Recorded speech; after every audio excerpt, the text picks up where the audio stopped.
This is a special episode for me. In past episodes, you've met them separately, but these are two of my boomer buddies that actually just met. Welcome, Quincy Stringham and Bill Neuenfeld. Bill's coming from Arkansas right now, and Quincy's in from Chicago. So welcome, boys, to the My Boomer Buddies podcast. Thank you. It's great to be here. Yeah, thanks.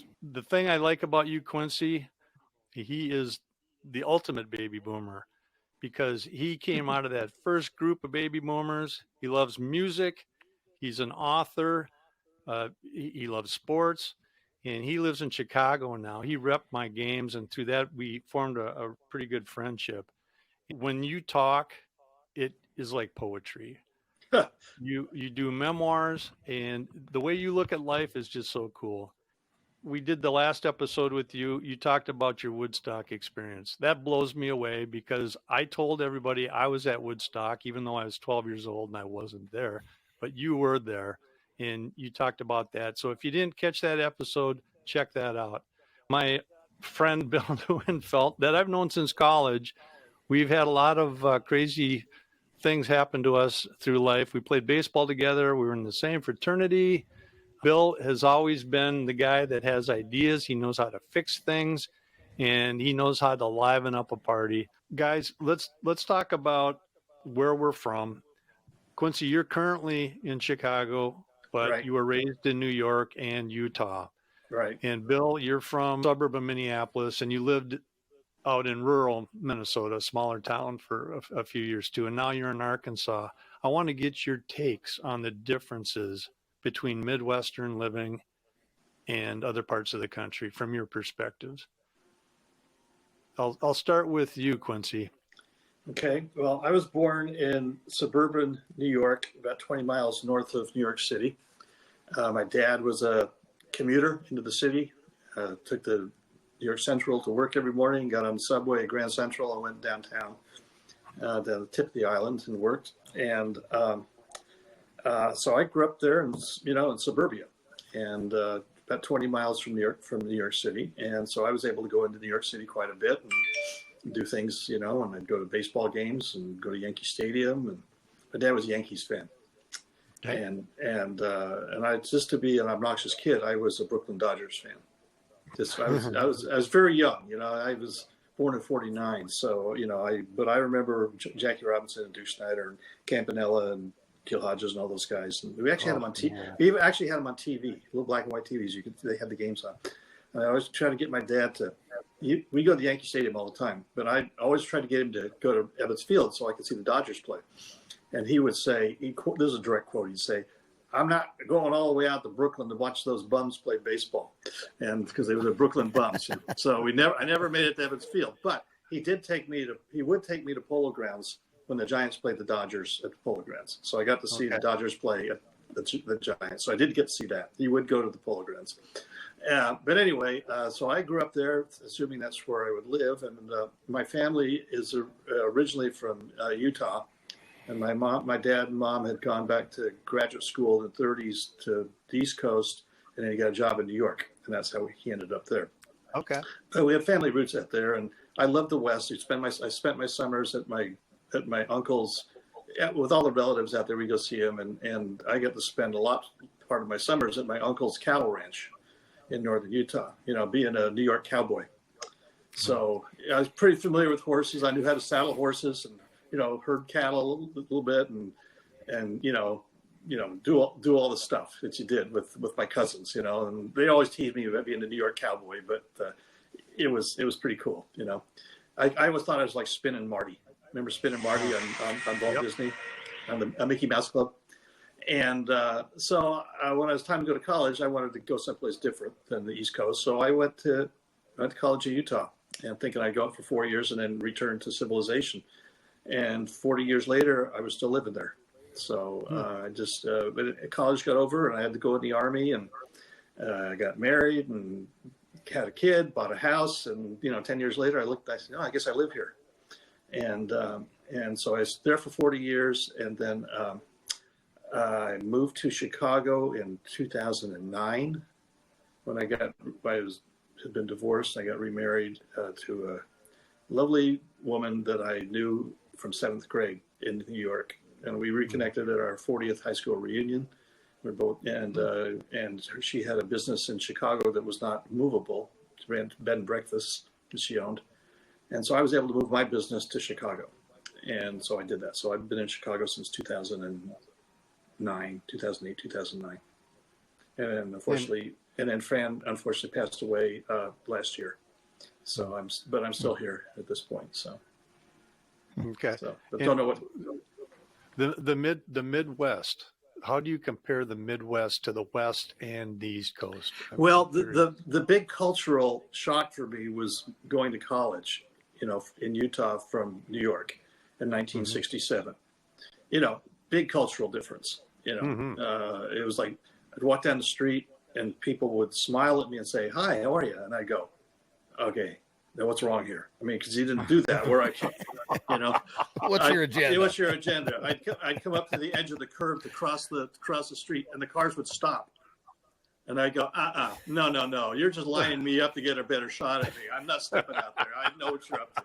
So it took me a while to adjust my New York attitude to the West.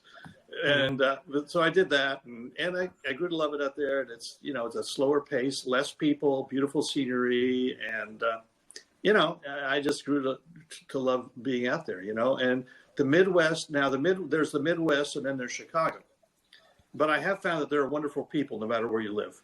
They might have different attitudes, or they might have different cultural backgrounds. Yeah. But doesn't matter. It doesn't matter where you live. There are great people everywhere. And I found that to be in Chicago. I mean, Chicago folk are, talk a little bit different than they do in Utah and New York, but I understand them. And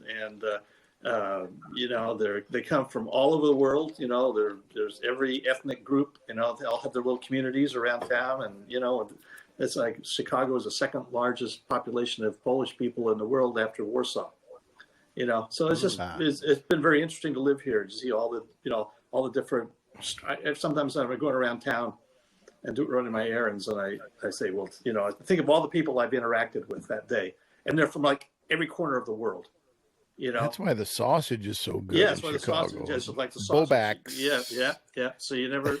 It's a real interesting place to live. So it's been a real positive experience to live here, just to get a different perspective on people and life and stuff. So it's been a good experience. So yeah, it's all very different. All three places are very different, and yet all three places are the same in a lot of ways. There are no mountains here, though. It drives me crazy. Yeah, I love hills. mountains. It's all flat. You love the mountains? I love the mountains. Yeah. Oh yeah. I mean, when I came back to Chicago, I couldn't tell what the hell direction I was going because your frame of reference is, the mountains are on the east or whatever. You know where you are, right? In Chicago, it's like the whole place is completely flat, which is fine. And I'd get one of those little ball things to stick on my dashboard, that spun around so I could tell which direction that was. Didn't have it on the dashboard. So Just I had to like your grandparents. Just like my grandparents. I felt like remember that. I remember Grandpa had one of those. That's what I thought. Yeah, you got to have that to be a world traveler. Yeah, I thought. So I had one of those, but I'd talk to the people in Chicago, and I'd laugh about this. And they said, "Well, it's easy. I don't know what the problem is. The lakes on the east." And I said, "Well, yeah, the lake's on the east, but you can't see the damn lake. How am I supposed to know the lake's on the east?" But I don't know, something that I think they're born. It's in their makeup because they can sense that the lake must be on the east for some reason. It didn't work for me, Now, Quincy, I know when I went to see my son, my youngest son lives in Utah. Yeah. And I felt claustrophobic with the mountains. They're beautiful. Don't get me wrong, but I felt claustrophobic. Now, see, that's an interesting perspective. See, I would never think that. It's a different. I never felt that way there. Wow. Yeah, that's just how I felt, and I'm sure I would get over it and everything. Yeah. But that's just my take on it. I always knew where the sun was. That.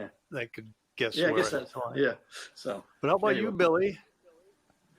Born in a suburb of Chicago, actually. I didn't know that.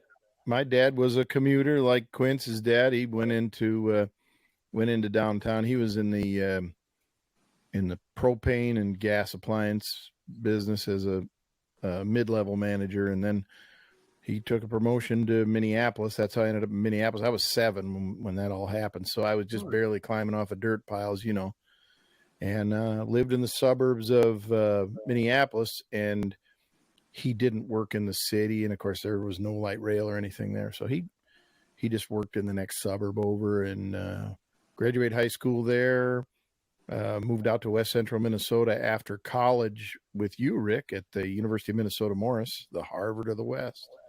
And so that was all Midwest stuff, And I lived out there till I was 39, and a woman I was dating after a divorce, I'd been divorced 8, 9 years, 10, something like that, was moving to Arkansas. She took a management position with a nursing home company, and she said, "Why don't you come with?" I kind of laughed. I don't. I said, "I'll call a headhunter if someone's got something there, maybe." Well, lo and behold, this ticket printing company, because I'd been in the printing industry, and it was a great run, a dozen years. I got out of it because I just didn't like the pressure of it all and the extended travel we had to do. But and so then that's why I'm here, how I'm here. And I stayed because I realized the ground doesn't freeze here. And I like that. And made some great friends. I started in aviation just for fun and ended up in aviation as a profession. But like Quincy said, people are people, and there's great people everywhere. There's butt heads everywhere. Yeah. There's rednecks everywhere. Now here, they're a whole different kind of redneck, but they're a hold my beer and watch this bunch. But and I used to do a lot of off-roading up in they call them mountains, but they're hills here. And we always used to call midnight on Saturday night at an off-road event the witching hour, because that's when beer and new pickups collided.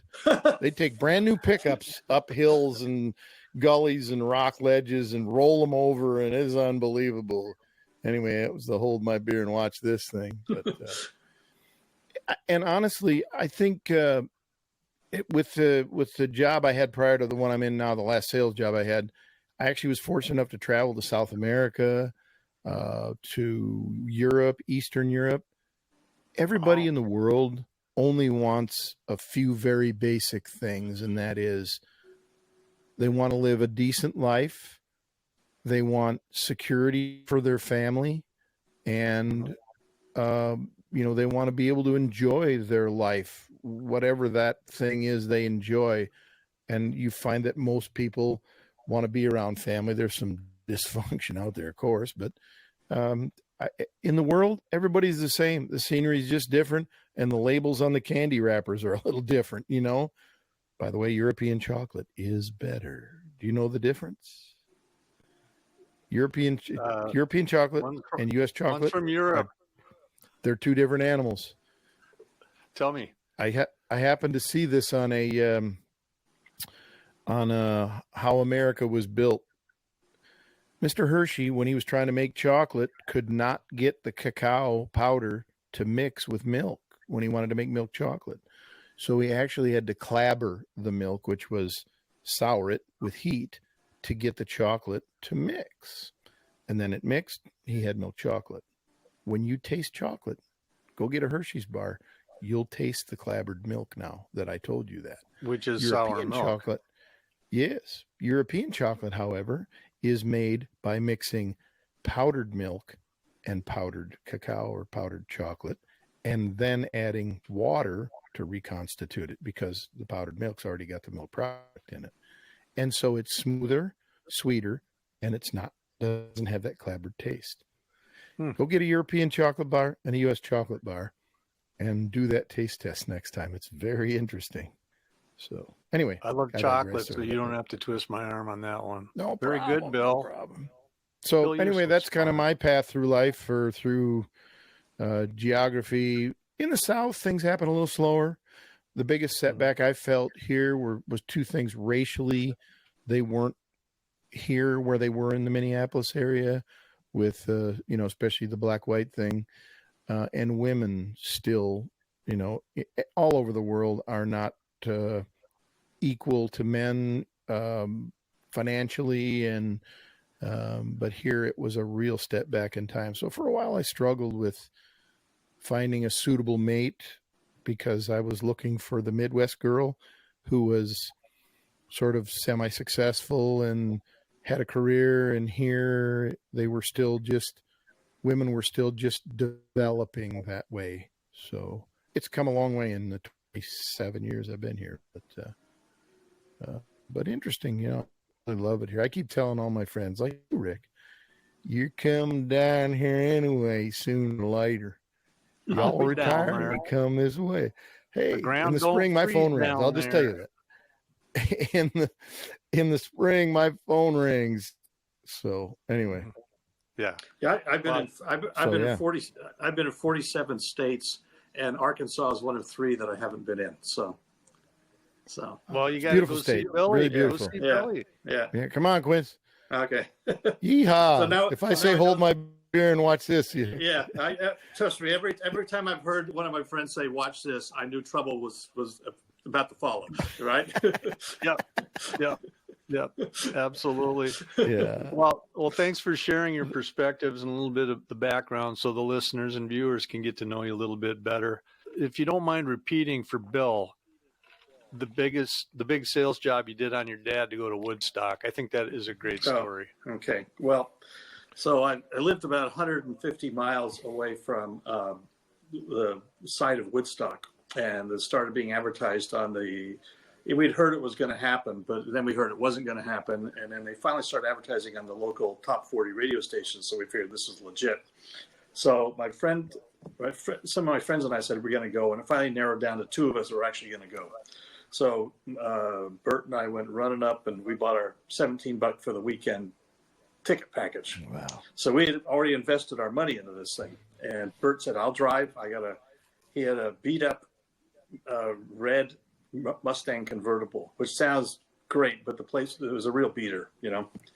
And but it was better than me taking my car and trashing it. So I thought, this is great. So he's going to drive. So now I'm like 18 years old, and you know, technically I'm an adult, right? I don't need anybody's friggin' permission to go. I can just go. But I had a good relationship with my parents, and so I was being respectful. And I went to my dad one night just as a formality. I said, "Oh, by the way, Bert and I are going to this music festival called Woodstock, and it's up in, you know, across the Hudson a ways, and it'll be great fun, you know." And he goes, "Well, what does this entail?" I said, "Well, you know, there'll be a couple thousand kids there, and you know, some of the bands playing, and we'll stay overnight and camp." And he says, and I think he remembered too well being 18 years old, you know, probably himself. And he goes, "You know, I just don't think this sounds like a great idea. You know," he says, I don't think you should go." I go, What? You know, totally unexpected. I just figured he said, "Oh, have a great time." You know, didn't say that. So this is like 3 weeks away, right? Woodstock. And so like every night we'd have this conversation to one degree or another. And I was making absolute no headway. Bert's getting nervous because, you know, I said, at this point, I don't want to, you know, screw things up with my parents. But at the same time, I'll keep working on it. And I was making no progress. And one night I was standing there, and my dad was a almost professional quality piano player. I mean, he could play all the greatest hits of the 30s and 40s. I mean, he could entertain his friends for hours. He'd sit down there and just play, you know, knew them all. And so one night I'm sitting there with him, and I was starting my usual soliloquy, and said, "Dad, I just think, you know, now if you were my age and you had 150 miles from your house, you had Glenn Miller and Tommy Dorsey and Artie Shaw and Louis Armstrong and, you know, Duke Ellington play." I got about that far. He goes, I could see the light click on. And he stopped me. He says, "All right." He says, okay, go. Have a great time, but behave yourself, you know? And I go, so it just needed to put it in something he understood, you know? Dude, that's what I'm telling you about staying over at your buddy Jimmy's house. Yeah. This was something you really wanted to do. Yeah. And so the salesman came out. And Quincy, you are a musician, and you still play in a band, the Whispering Whippoorwills. Well, no, the Lonesome Whippoorwills. Lonesome, right from the song, yeah. Which is from the first line of Hank Williams' "I'm so lonesome I could cry." Right. So. I know better than that. So, in fact, let's see here. You had a friend of yours that wrote a song, and it's called Quincy's Tune, right? Yeah. I have my own song. How many people get Yeah, that? your own song. And there's Quincy. Where are you? Yeah, I got to do this backwards. You almost got your finger on it. That right there. You're pretty close. There's right there. Quincy in the blue T-shirt. Oh, you gotta be kidding me, huh? Yep, Yes. he's on the Woodstock movie poster. Which Oh, wow. How cool is that? There's Quincy right there. You haven't changed a bit, except you got a beard now and glasses, right? Yeah, I couldn't grow the beard back then.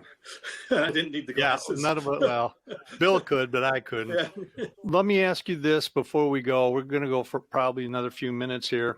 Bill, if you could change anything in your life, and I'm springing this on you, if you could change anything besides not meeting me, what would it be? I'd have learned how to fly a lot sooner, because like this flying's a cakewalk for a lot of money.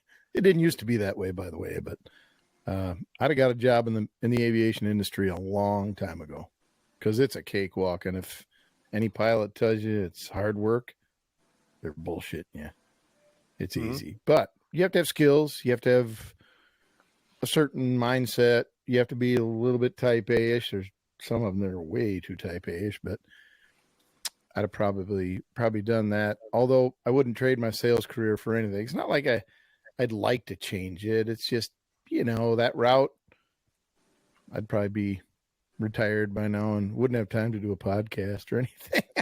Just kidding. But that might be one thing I would change. And you know what? I probably wouldn't change a thing, truly, Yeah. Anyway. Well, we were blessed to have all those people we met at college, and we're still really tight. We all have a similar foundation and everything, and I'm grateful for that, and friends like you.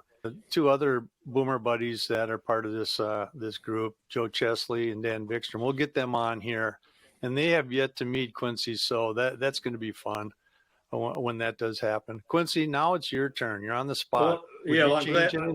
I'm glad you asked Bill first, because it gave me a chance to think about it instead of just hitting me. I read your eyes. You know. I read your eyes on the monitor. Yeah, so I was thinking. And mine is when I was younger, I'd say teenager, mostly teenager, and those age, I would have been more adventuresome as far as not worried about what other people thought, and had more self-confidence, and just done stuff and that I didn't do because I was afraid somebody might laugh at you, or they think you were, who's he think he is, sort of thing. And been more self-assured and just taken some chances, and it had some other experiences. I mean, nothing like, jumping off the top of a building or anything like that, but just, being more self-confident, because, you develop that, being in the sales business too. I mean, that really helped, but I mean, I've overcome that. And I just think of some experiences I'm sure I missed as a younger person because I was too tentative. I was afraid to try something because I was afraid what other people might think.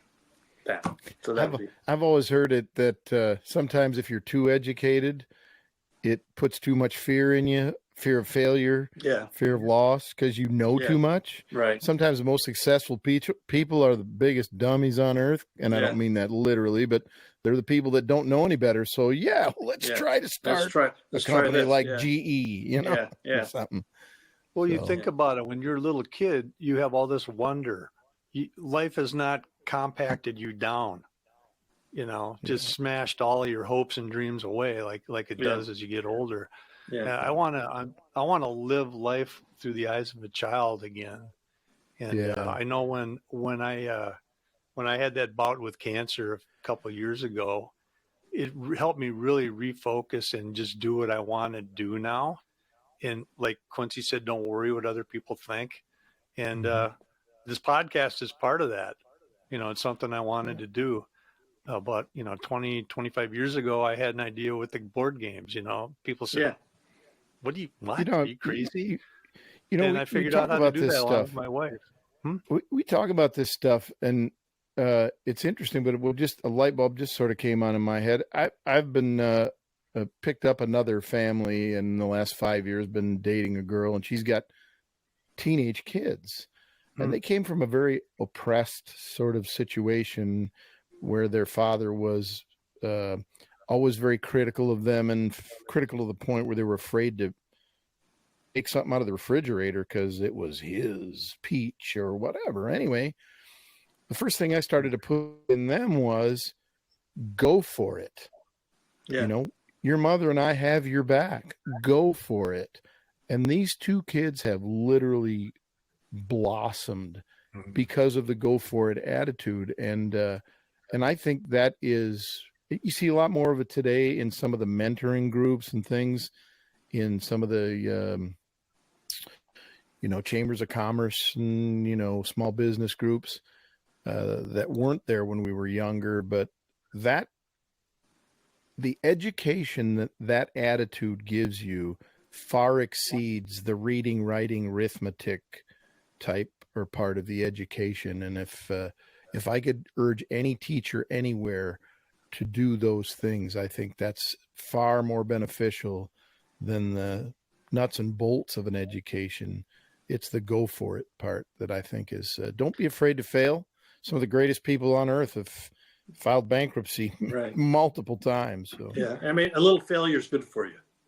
yeah. Yeah. Sure We've all learn. had, you learn from it, and it's educational. It's humbling, Yep. and it's ultimately it's good, but I think one of the things you mentioned too, that I think is really important in all, whether it's professional or personal, that when you have, a friendship or a relationship, everything from a spouse to, a significant other to one of your kids or just a friend, is one of the key elements in success of that is the other person knowing that they have your support and that you have their back.